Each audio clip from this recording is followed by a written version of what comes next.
We think they took my papi. It's over now. Or maybe it isn't.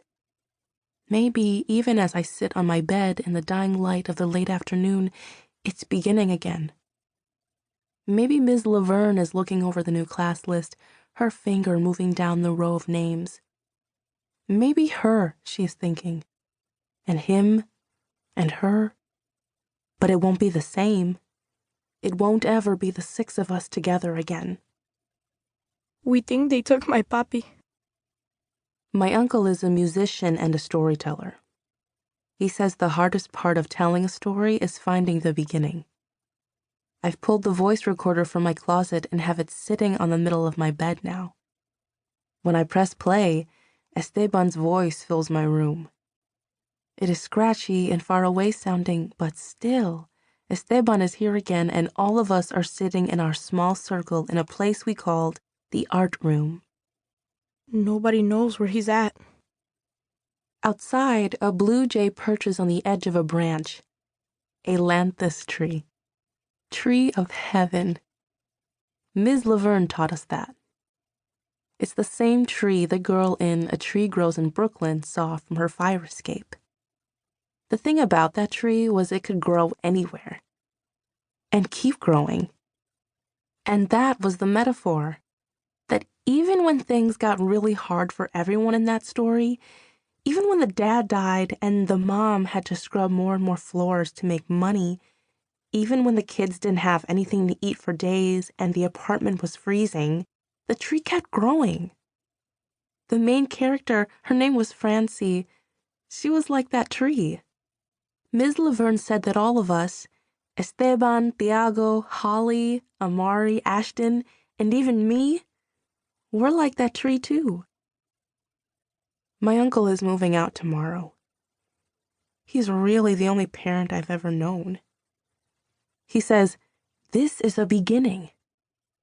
He says, now you'll have 2 houses to go to. He says, you're 12 now, Haley. You're ready. But I'm not ready. This afternoon, I miss everything. I miss my uncle even though he's upstairs packing. I miss the ARTT Room. I miss Holly and Amari arguing and Ashton pushing his hair away from his forehead. This afternoon, I miss Thiago's dreams of the sea and Esteban's poems and all the stories we finally trusted each other enough to tell. I miss the beginning of our story together and the deep middle of it. Once there were 6 of us. Once we circled around each other and listened. Or maybe what matters most is that we were heard. Downstairs, my father is playing the piano. Soft, sad notes floating up from the living room. The piano was old, found on the street a few blocks away the day my father moved back home. My father, uncle, and 3 other men lifted it up the stairs, then had to remove the door to get it inside. It's an upright, scratched wood and yellowing keys. My father took a whole day tuning it, and now the notes move through the house, dipping down at the end like tears, rising up like prayer. Upstairs, I can hear my uncle moving from dresser to bed and back again, and I know he is neatly folding shirts and sweaters into his suitcase. Most of his stuff is already downstairs. Boxes line the hall by the front door. His favorite chair is draped with a blanket. His guitars are stacked in their cases beside it. Tomorrow, he will move to Manhattan and start his new life. I'll be the bachelor I was always meant to be, he said. Then, seeing the look on my face I failed at hiding, he added, and I'll be back every single Sunday to spend time with my most favorite person in the world.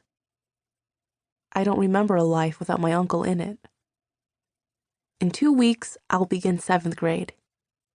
My best friend Holly will be there, but there will be holes where Ashton, Amari, Thiago, and Esteban once were.